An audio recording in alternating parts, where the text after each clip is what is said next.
Hello friends, তোমরা সবাই কেমন আছো? আশা করি সবাই ভালোই আছো। আমি আবার একটা নতুন ভিডিও নিয়ে চলে এসেছি তোমাদের কাছে। এখন শীতের শুরুতেই খুব বেশি বেশি করে চুনো মাছ পাওয়া যায়, আর মৌরালা হচ্ছে সবার সেরা। চুনো মাছ বলতেই সবাই মৌরালাকেই পছন্দ করে। আর আগেকার দিনে মা ঠাকুমারা ঠিক এই প্রসেসে চুনো মাছের বা মৌরালা মাছের পাতুরি তৈরি করে। তো আমিও ট্রাই করলাম, তারই একটা প্রচেষ্টা করলাম মাত্র। জানি না কেমন হবে, অবশ্যই কিন্তু তোমরা ভিডিওটা শেষ পর্যন্ত দেখতে থাকো। আর নতুন হলে অবশ্যই অনুরোধ করবো চ্যানেলটি সাবস্ক্রাইব করে বেল আইকন প্রেস করে সঙ্গে রেখো। ইউটিউব থেকে দেখলে আর ফেসবুক থেকে দেখলে পেজটি ফলো করা অনুরোধ রইল। তো চলো রেসিপিটা শুরু করা যাক। রেসিপিটা কিন্তু খুবই সোজা। তো দেখো, রেসিপিটার জন্য এখানে প্রথমে আমি একটা কলা পাতা নিয়ে নিয়েছি। কলা পাতার মধ্যে এখানে চুনো মাছগুলো ভালো করে ধুয়ে পরিষ্কার করে নিয়ে এর মধ্যে দিয়ে দিলাম। এবং এখানে আর কী মশলা অ্যাড করলাম তোমরা অবশ্যই দেখেছো, আমি আর বলছি না ব্রিফ করে।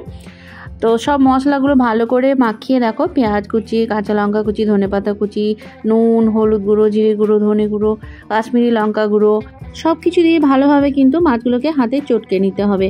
আর এটা সময় নিয়ে করবে, কারণ যত বেশি চটকাবে তত বেশি কিন্তু এটা টেস্টি হবে। তো এবারে চলে যাব মেন রান্নায়। মেন রান্নায় যাওয়ার জন্য এখানে দেখো গ্যাসের চুলায় একটা কড়াই বসিয়ে নিয়েছি, শুকনো কড়াই।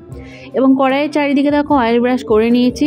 এই দেখো, এটা অপশনাল, করতে পারো না করতে পারো, বা কলাপাতার মধ্যেও তোমরা অয়েল ব্রাশ করতে পারো। বাট আমি এখানে কলাপাতা এখানে বসিয়ে দিলাম এবং কলাপাতার উপরেও কিছুটা অয়েল ব্রাশ করে দিলাম, যাতে রেসিপিটা খুব সুন্দর তৈরি হয়।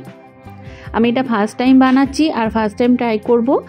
তোমরা হয়তো এর আগে অনেক বানিয়েছো, তো জানি না আমারটা কেমন হবে। তো যদি ভালো হয় অবশ্যই একটি কমেন্ট করে দিও কেমন হয়েছে।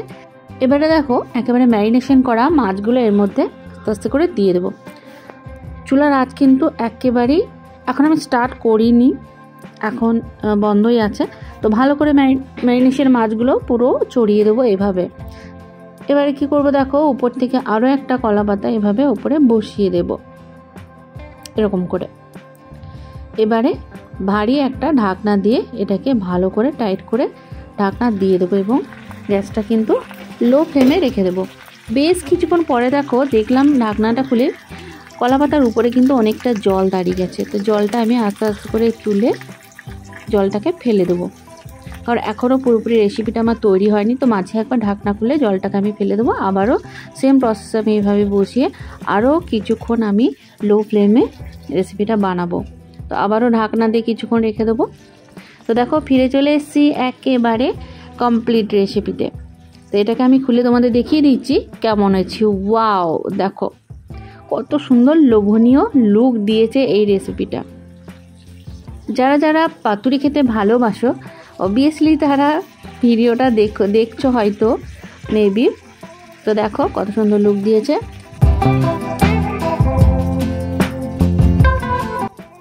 এবারে এটা একটা প্লেটে আমি সার্ভ করে নেব। এই দেখো, ওহো অসাধারণ অসাধারণ, একেবারে জিভে তো আমার জল চলে এসেছে। জানি না তোমাদের জিভে জল এসছে কিনা। তো দেখো, পুরোপুরি রেডি হয়ে গেছে আমার মৌরালা মাছের পাতুরি।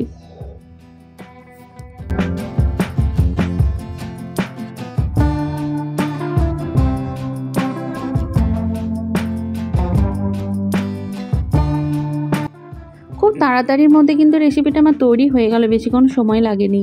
খেতে তো অসাধারণ লাগবে, অবশ্যই কিন্তু আমি ট্রাই করব। তো দেখো একেবারে সেদ্ধ হয়ে গেছে। এটা আমি প্লেটে উল্টিয়ে একটা প্লেটের মধ্যে নিয়ে নিলাম। কেন বুঝতেই পারছো, আমি কিন্তু গরম ভাতের সঙ্গে ট্রাই করব। হ্যাঁ, ঠিকই ধরেছো, ভালো রেসিপি হলে অবশ্যই আমি গরম ভাতের সঙ্গে ট্রাই করি।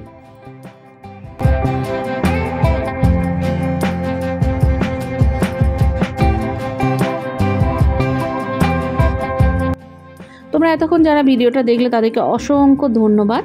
এবং যদি ভালো লাগে প্রচুর পরিমাণে শেয়ারও করে দিও। তো গরম ভাতের সঙ্গে আমি তো ট্রাই করছি, তোমরা কি করবে তোমাদের জন্য রেখেছি, চিন্তা করো না। তো চলো বন্ধুরা, টাটা বাই, আবার দেখা হচ্ছে নেক্সট ভিডিওতে। ভালো থেকো, সুস্থ থেকো।